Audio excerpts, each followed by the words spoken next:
الدين إياك نعبد وإياك نستعين اهدنا الصراط المستقيم صراط الذين أنعمت عليهم غير المغضوب عليهم ولا الضالين آمين.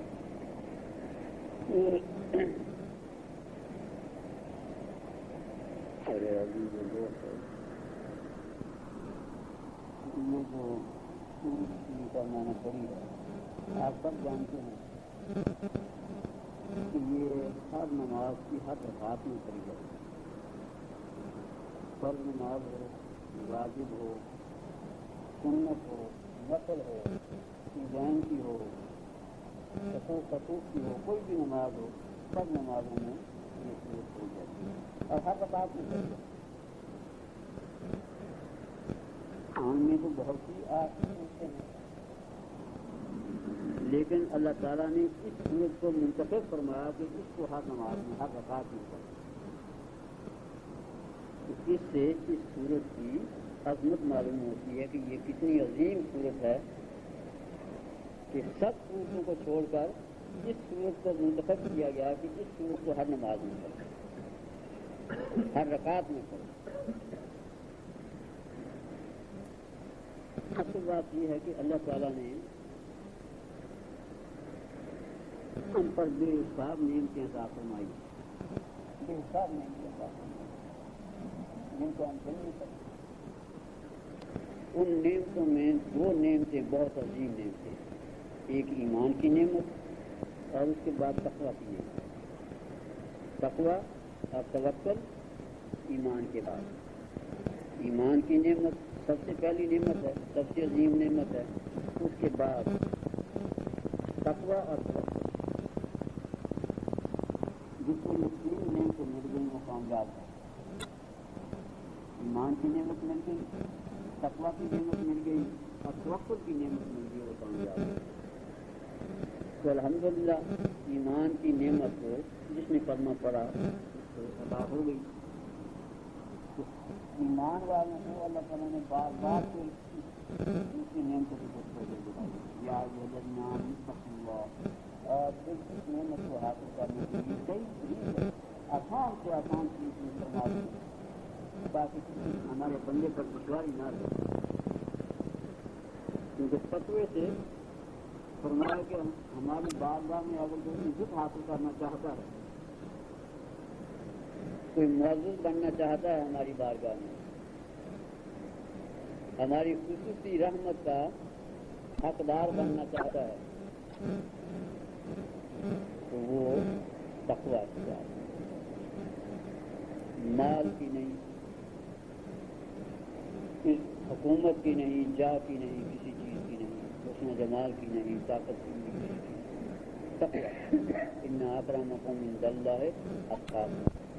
اللہ تعالیٰ فرماتے ہیں کہ ہماری بارگاہ میں عزت ہے، نہ تمہارے نسب کی عزت ہے، نہ تمہارے مال کی عزت ہے، نہ تمہارے حسن و جمال کی عزت ہے، نہ تمہارے جاہ و جلال کی عزت ہے، کسی چیز کی عزت نہیں ہے، تقوی کی عزت ہے۔ متقی آدمی اگر غریب آدمی ہے، اس کے کپڑے پھٹے ہوئے ہیں اور اس کے سامنے ایک دوسرا آدمی ہے جس نے کمفاز کے کپڑے، ریشمی کپڑے پہنے ہوئے ہیں اور سر پر تاج رکھا ہوا ہے، اس آدمی سے وہ متقی آدمی ہماری بارگاہ میں زیادہ عزت والا ہے۔ ایک آدمی ہے جس کو دال چٹنی روٹی چٹنی میں، ایک آدمی ہے جو لوگ پڑا کھاتا ہے، ایک آدمی ہے جو فرش پر سوتا ہے، ایک آدمی جو تخت کھاتا ہے۔ اگر فرش پر سونے والا آدمی متقی ہے تو تخت پر بیٹھنے والے آدمی سے زیادہ معزز ہے اللہ تعالیٰ کی بات۔ تو اللہ تعالیٰ کی بارگاہ میں عزت تقوی کی ہے، اور تقوی کو حاصل کرنے کے لیے اللہ تعالیٰ نے بہت سے طریقے بیان فرما دیے کہ اگر تم متقی بننا چاہتے ہو تو اس طرح بنو۔ کہیں تو فرما دیا یا ایھا الذین آمنوا اتقوا اللہ وکونوا مع الصادقین۔ اگر تم متقی بننا چاہتے ہو، اے ایمان والو متقی بننا چاہتے ہو، کون ہے مقبول ہے،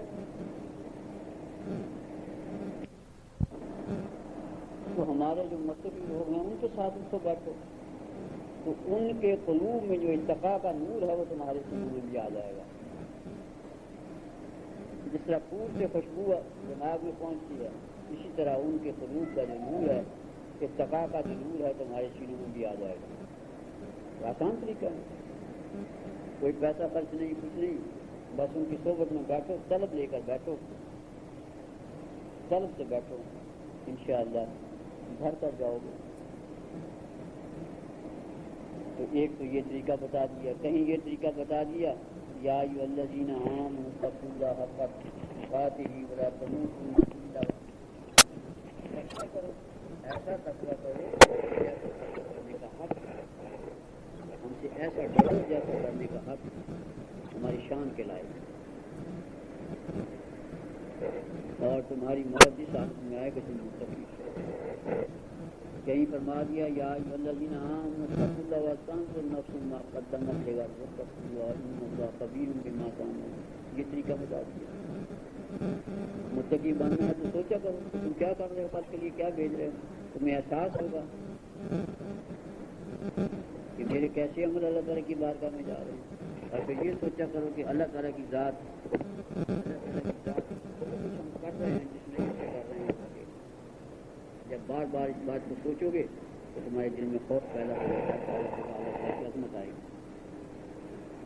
اور کہیں فرما دیا یا ایھا الناس اتقوا ربکم الذی خلقکم والذین من قبلکم لعلکم تتقون. یہ طریقہ بتا دیا.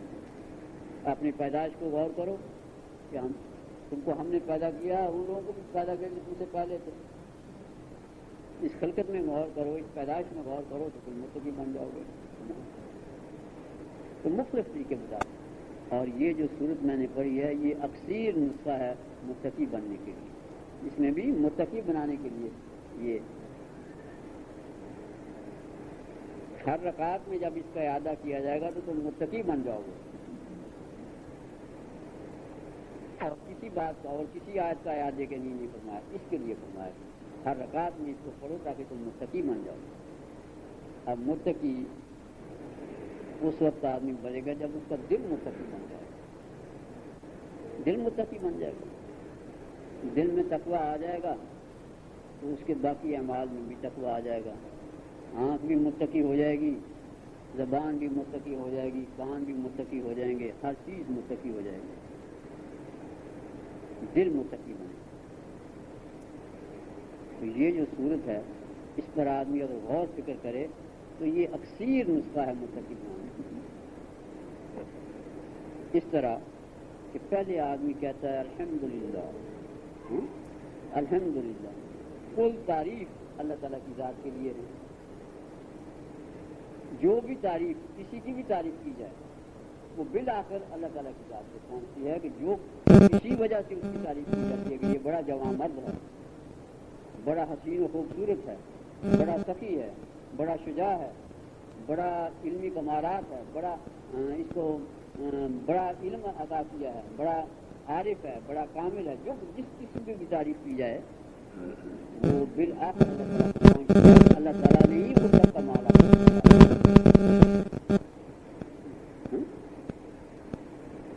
سب سے نظر اٹھ کر اللہ تعالیٰ کی تک پہنچتی ہے.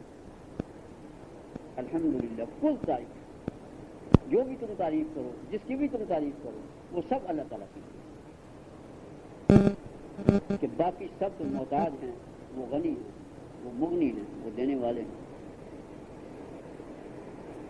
تو جب یہ بار بار آدمی ہر رکعت میں تکرار کرتے ہیں الحمدللہ کل تعریف اللہ تعالیٰ کے لیے، تو ایک عظمت دل میں پیدا ہے کہ عطا کرنے والی صرف اللہ کی ذات ہے.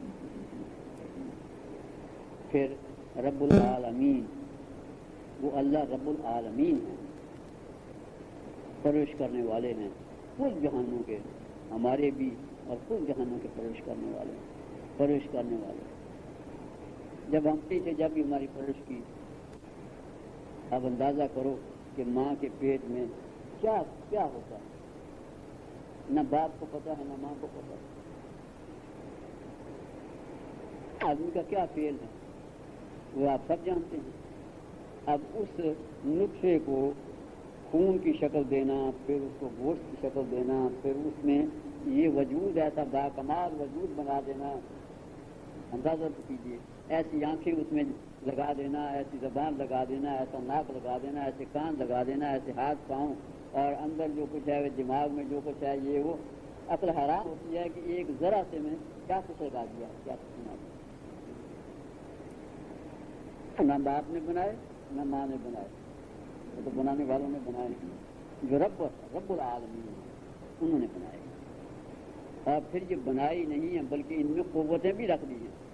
آنکھیں بنائی ہیں تو دیکھنے کی قوت رکھ دی ہے، زبان بنائی ہے تو بولنے کی قوت رکھ دی ہے، ناک بنایا ہے تو سونگنے کی قوت رکھ دی ہے، کان بنائے ہیں تو سننے کی قوت رکھ دی ہے، دماغ بنایا ہے تو سوچنے کی قوت رکھ دی ہے، ہاتھ بنائے ہیں تو کام کرنے کی قوت رکھ دی ہے، پاؤں بنائے ہیں تو چلنے کی قوت رکھ دی ہے۔ یہ قوتیں بھی رکھی ہیں۔ پھر عقل عطا فرمائی، فہم عطا فرمایا، علم عطا فرمایا۔ اس نعمت کو آدمی رب العالمین جس چیز کی بندے کو ضرور، انسان کو ضرورت ہے، وہ سب چیزیں اس کو عطا فرما دی۔ تو جب یہ معاملہ ہے تو آدمی سوچنے پر مجبور ہو جاتا ہے کہ میرا جو رب ہے، میں ان کا بندہ ہوں، وہ میرے رب ہیں، مجھے جو کچھ لینا ہے انہی سے لینا ہے، جو سوال کرنا ہے انہی سے سوال کرنا ہے۔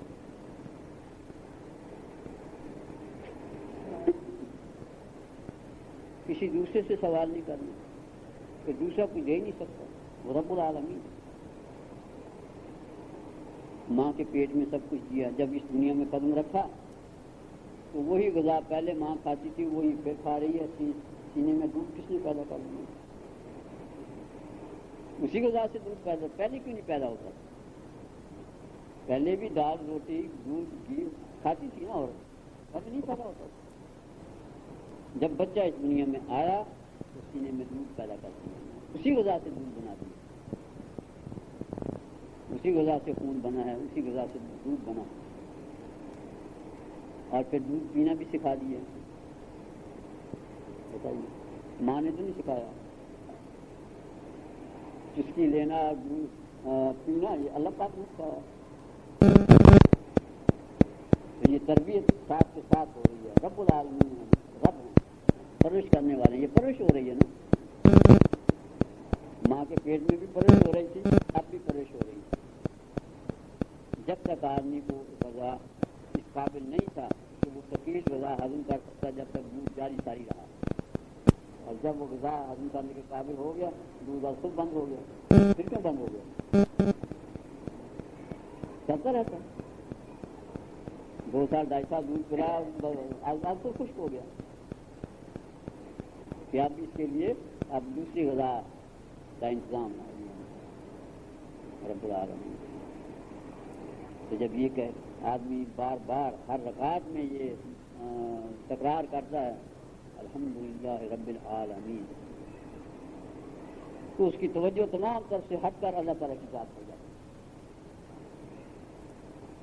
یہی تقویٰ ہے کہ تمام مخلوق سے، خلق سے، مخلوق سے توجہ ہٹ کر خالق پر جم جائے،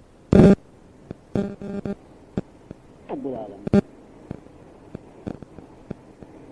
پھر فرمایا الرحمن الرحیم، نہایت مہربان ہیں، ان کی مہربانی کا اندازہ نہیں آدمی کر سکتا، رحمت کا اندازہ نہیں کر سکتا۔ ہم تو اپنی ماں کی